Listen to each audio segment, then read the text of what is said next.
Are you married to a workaholic? That's my topic today.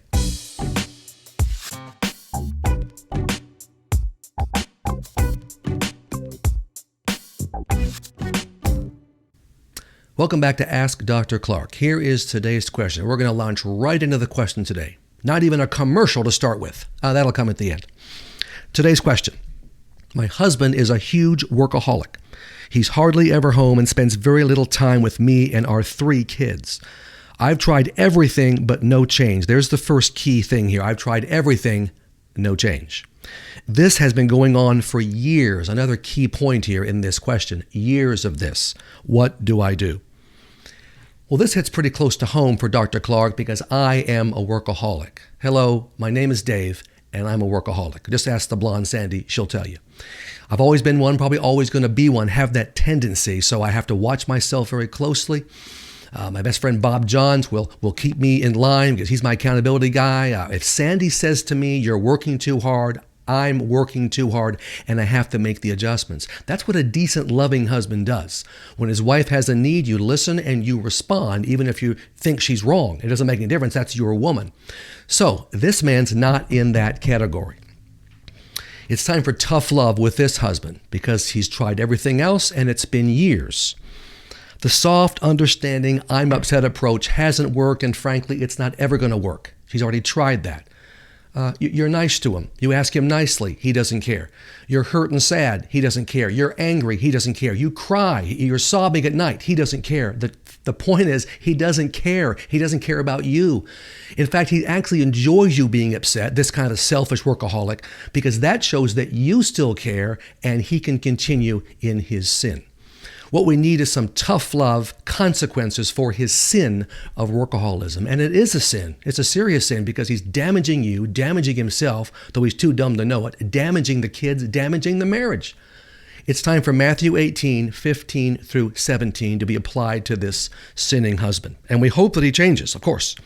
Now, the one-on-one confrontation, the first step in Matthew 18, 15 through 17, you've already done 1,000,000 times. Never ask him again to change his workaholism. You're done doing that. So we clear that one. That's already done. Second, ask 1 or 2 godly men that know your husband and that he respects to go to him and confront him lovingly and firmly in his workaholism. Now, it's hard to find guys like this. If you can find even one that has the guts to do it, could be your dad, could be a family member, could be a brother. Find someone that has the guts to go to him and confront him. It'd be better if it wasn't family, but if we have to go to family, that's what we'll do. If he resists and does not change because of that confrontation, is even angry about it, okay, we go to the next one immediately. You go to your pastors and your church leaders and you tell them the truth about his workaholism and you ask them to confront him in his sin. Some pastors and church leaders will do this, many will not, but biblically, all you do, what the responsibility you have is to simply ask them. If the church leaders do not go to him, or they go and he still does not respond and remains a workaholic and is angry and irritable and won't change, or changes like for a week and goes right back, okay, now we have a serious sinner on our hands. He was already a sinner, now he's in the serious sin category.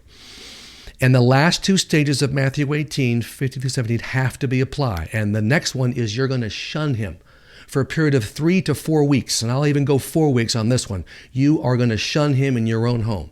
You move him out of the bedroom. If he refuses to leave, then you leave. There'll be no sex. There'll be no services for him of any kind. You will not do his laundry. You will not prepare his food. That one might really get his attention. He's going to come home late from work. He's totally on his own. You'll have very little communication with him. In fact, never in person and never on the phone verbally. It'll be text and email. Only in emergencies. You're done with him. You won't get in the car with him. You won't sit with him in church. We are ratcheting this up. He doesn't exist. Now, before you start shunning, you'll tell the kids what you're doing and why, that dad's in sin and this is an issue. So they won't be shocked when you go into shunning mode. All right? Now, if he clears the shunning mode and he's still not going to respond, okay, now he's an abusive, sinning husband, and we're going to have to go to the big guns. Get my book, Enough is Enough, How to Leave an Abusive Relationship, because now he's clearly abusive. You've gone through all these steps, the progressive steps of Scripture, of confronting sin, and he could care less. Okay, different animal. A decent man would have changed far before this, well before this. So you go to the big guns. You're now going to prepare to physically separate from this man. That'll be his last chance when you leave him and he comes home and there's not even a note and you're and the kids are gone, well, then we'll see if he'll change. He might not, but then again, he might. Again, you don't do this at first. These are steps that you have to follow. Now, here at the end, here's my brief commercial. If you've got a marital crisis on your hands, and this workaholism is just one of many potential marital crises, your spouse has left, you've got an abusive husband, you've sinned, you've destroyed your marriage, I don't care what the marital crisis is, Dr. Clarke has a plan of action for it. And we can talk about it, you and I. I do phone advice sessions now with spouses across the country, wives, husbands, who are in desperate situations. I'll get the background in a 45-minute phone advice session, get the background, and give you a plan of action moving forward that will empower you and just might shake up your sinning spouse and turn him or her from their sin. Go to the website for the phone advice service. It's all explained there. David E. Clarke, PhD, Clarke with an A, David E. Clarke, PhD.com.